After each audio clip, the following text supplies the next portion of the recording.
Good morning, students. How are you all doing? I hope you all are doing fine with you and your family members as well. Okay, students. So, are you all ready to begin today's session? Now, in the last session, if you all remember, we picked up the second chapter, Sound of Music, and we dealt with the first part that was about Evelyn Glennie. Okay, today we're going to pick up the part 2 that is based on the Shehnai of Bismillah Khan. Now, as you can see in the pictures, these are various famous players, musicians of our country. Okay, so today we're going to talk about Ustad Bismillah Khan. He was one of the famous Shehnai player. In fact, perhaps the only one famous Shehnai player, not just in our country, but he became a famous player in the whole world. Okay, so as we proceed further with the chapter, you'll get to know about his struggle and how he was able to become so famous. So let's begin with the reading. Paragraph 1. Emperor Aurangzeb banned the playing of musical instrument called pungi in the royal residence, for it had a shrill, unpleasant sound. Pungi became the generic name for reeded noise makers. Few had thought that it would one day be revived. A barber of the family of professional musicians, who had access to the royal palace, decided to improve the tonal quality of the pungi. He chose a pipe with a natural hollow stem that was longer and broader than the pungi, and made several holes on the body of the pipe. When he played on it, closing and opening some of these holes, soft and melodious sounds were produced. He played the instrument before royalty, and everyone was impressed. The instrument, so different from the pungi, had to be given a name. As the story goes, since it was played in the Shah's chamber and was played by a Nai, that is called the barber, the instrument was named as Shehnai. So here, students, in the first paragraph, what we get to know is that yes, Emperor Aurangzeb, who was the ruling king in those days, okay, he had banned one of the musical instrument that was named as pungi. It was banned because he did not like the sound of it. He said the sound was very irritating. But gradually, there was a barber in his royal palace, and he decided to do something about it. So he picked up the pungi, he revived it, he made few changes in it, in the shape and in the structure, and when he played it finally in the royal court of Aurangzeb, so it produced melodious sound, and Aurangzeb this time was very impressed with it. So finally it was named as the Shehnai. So this is very important part as a question. How did Shehnai get its name? Okay. So Shah means Shah. So Shehnai, the first part, that's Shah, as it was played in the Shah's chamber. So it was called as Sheh. Okay. Nai, because it was played by the barber. Now you can see the picture. It shows the difference between both the musical instruments. So let's proceed with the second paragraph. The sound of Shehnai began to be considered auspicious. Auspicious here it's given, considered very lucky. And for this reason, it is still played in the temples and is an indispensable component of any North Indian wedding. Indispensable here, the meaning is given, means without which we cannot do anything, or which cannot be skipped. In the past, the Shehnai was part of the Nobat or traditional assemble. Assemble again means things which are happen in the group, okay, of 9 instruments found in the royal courts. So this was one of the royal instrument played in the royal courts. Till recently, it was used only in temples and weddings. The credit for bringing this instrument onto the classical stage goes to Ustad Bismillah Khan. Now, who was he and where was he from? So this is what we'll get to know in the next paragraph now. Paragraph 3. As a 5-year-old, Bismillah Khan played Gilli Danda, that is a traditional game, near a pond in the ancient estate of Dumrao in Bihar. He would regularly go to the nearby Biharji temple to sing the Bhojpuri Chaitha, at the end of which he would earn a big laddu weighing 1.25 kg, a prize given by the local Maharaja. This happened 80 years ago. The little boy has travelled far to earn the highest civilian award in India, the Bharat Ratna. So students, Bismillah Khan has earned the highest award, that is civilian award of our country, that is called the Bharat Ratna. Bharat Ratna is usually given to those people who immensely contribute to the country's wealth, to the country's name and fame. Okay, so let's proceed and see from where or about the family background of Bismillah Khan. So paragraph 4. Born on 21st March 1916, Bismillah belongs to a well-known family of musicians from Bihar. His grandfather, Rasul Baksh Khan, was a Shehnai Nawaz of the Bhojpur King's Court. His father, Pagambar Baksh, and other paternal ancestors were also great Shehnai players. So again, students, mark this paragraph is very important because this has the important details as where he was born and about his family background as well. Now going over to the next paragraph. The young boy took to music early in life. At the age of 3, when his mother took him to his maternal uncle's house in Banaras, which is now formerly known as Varanasi, Bismillah was fascinated watching his uncles practice the Shehnai. Soon Bismillah started accompanying his uncle Ali Baksh to the Vishnu temple of Banaras, where Baksh was employed to play the Shehnai.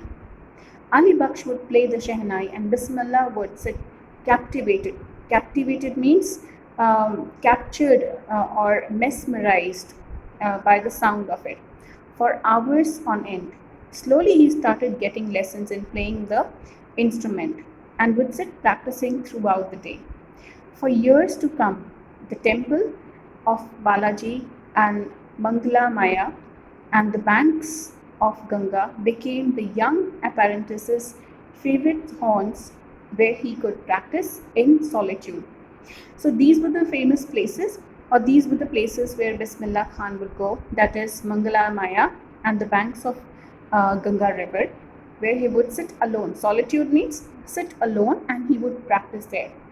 The flowing waters of Ganga inspired him to improvise. Improvise means to bring to make new changes, to make new inventions, and invent ragas that were earlier considered to be beyond the range of Shehnai.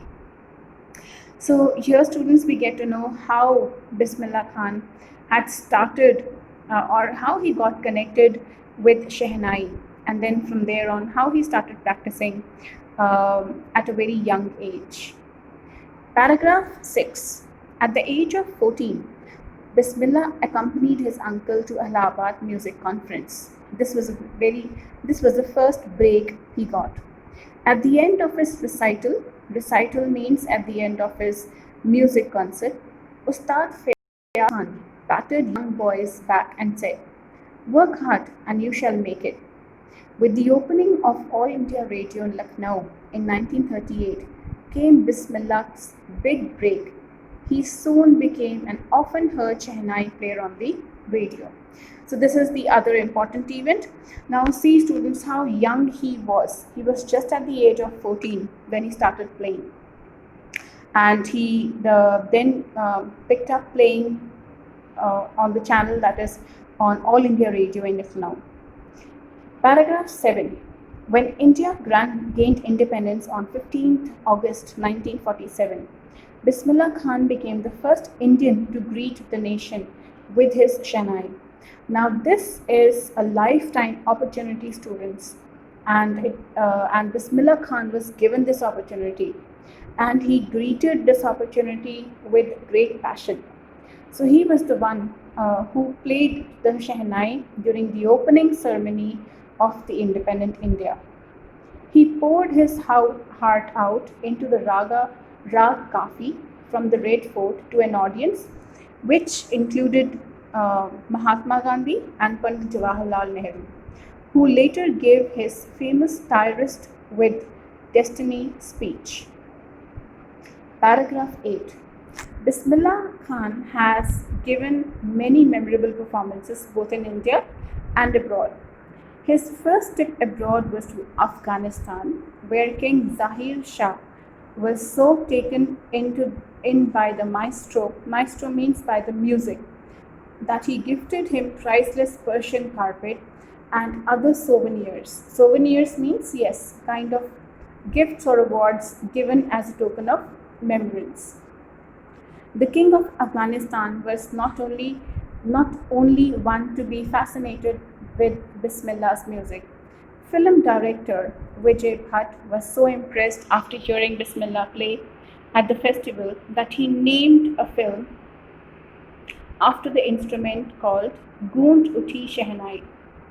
The film was a hit, and one of Bismillah Khan's composition, Dil Ka Khilona Hai Toot Gaya, turned out to be nationwide chart buster. Despite this huge success in the celluloid world, celluloid here means the fashionable world, or which now we call it as a glamorous world.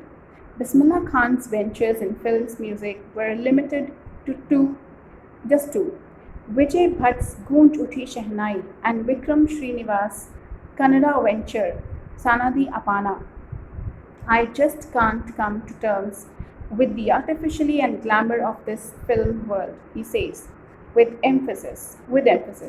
So in this paragraph, students, in paragraph 8, we get to know that Bismillah Khan had got an opportunity to make his career in the Bollywood industry as well. And no doubt there were two movies in which his music was played. But he says himself, as you can see in the last line, I just can't come to the terms with artificiality and glamour of the film world. So he was not captured or captivated by the film industry.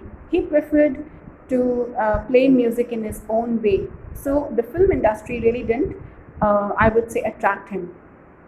Paragraph 9. Awards and recognitions came thick and fast. Now, thick and fast is here a phrase. Thick and fast means to become famous very quickly.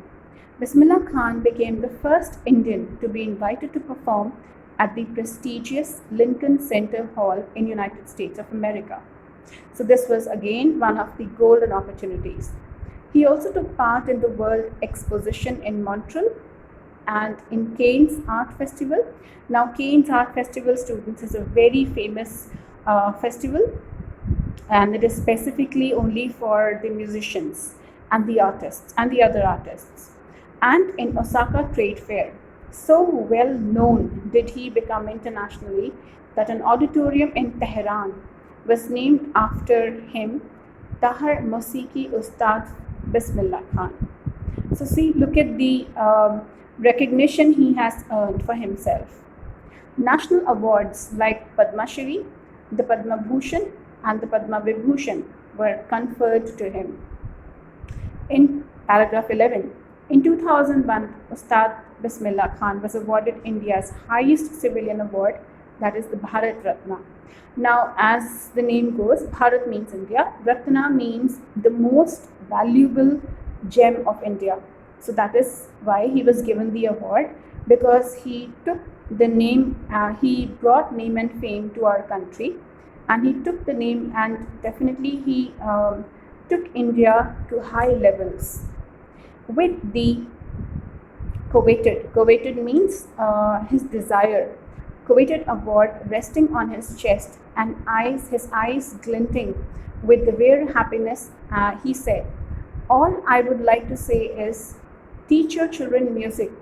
That is Hindustan's richest tradition. Even the West is now coming to learn our music. Paragraph 12. In spite of having traveled all over the world, Khan Saab, and he is fondly called, as he is fondly called, so he is called as Khan Sahab, is exceedingly fond of Banaras and the brow. That is where he was born and brought up. And they remained for him the most wonderful towns in the world. A student of his once wanted him to head the Shehnai school in USA, and the student promised to recreate the atmosphere of Banaras by replicating the temples there. But Khan Sahib asked him if he would be able to transport River Ganga as well. Later, he is remembered to have said, "That is why whenever I am in foreign country, I keep yearning to see Hindustan. While in Mumbai, I think of only Banaras and Holy Ganga. And while in Banaras, I miss the unique Matha of Dumraon." So, see students, he again got an opportunity of, playing, of joining USA and heading a musical institute over there. But still he gave that up because he was very much attached to his birthplace and towards the place where he was born and brought up. So when his student offered him made an offer, so he said, okay, if you can transport River Ganga there, then I can definitely join you. So coming to the last paragraph, Ustad Bismillah Khan's life is a perfect example of rich cultural heritage of India, one that effortlessly accepts that the devout Muslim, now devout Muslim means, yes, how dedicatedly, how sincere Muslim he is, like him, can very naturally play the Shehnai every morning at the Kashi Vishwanath temple. So this is the this is the irony. When I say irony, I mean something which is opposite. So being a dedicated Muslim, he plays Shehnai in the temple. So this shows how sincere he is towards his religion and how sincere he has been towards his country. Okay. So yes, students, this ends the chapter over here. Now, along with this file, I'm going to be attaching the question answers that have been clicked from your BBC Companion. Again, I have ticked the question answers that you need to write in your copies. The numbers are given in the sheet, instruction sheet as well. So write down only those questions in your copies, as your copies will be checked later on.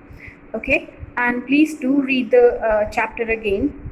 These two chapters, The Sound of Music, part 1 Evelyn Glennie, and part 2 the Bismillah Khan. Okay, so these two chapters are important because the kind of questions you will get from these chapters, I'm talking about from the from your final exam point of view, that is going to be the character sketch of both the musicians, or it can be a comparison as well, that how both of them were had to struggle and were still able to become famous, not just famous in their own country, but worldwide. Okay, students, so please do read the chapter again, listen to the recording again. If you have any, if you are not able to understand anything, just read the chapter or listen to the video again. Okay, students, that's all for today. I hope you enjoyed this chapter. We'll meet in the next session with another interesting chapter. Till then, all of you, stay safe, stay healthy inside, and yes, be strong and support your family in this situation. And at the same time, yes, do not forget your studies. Okay, so spare out some time and do study as well. Okay, students.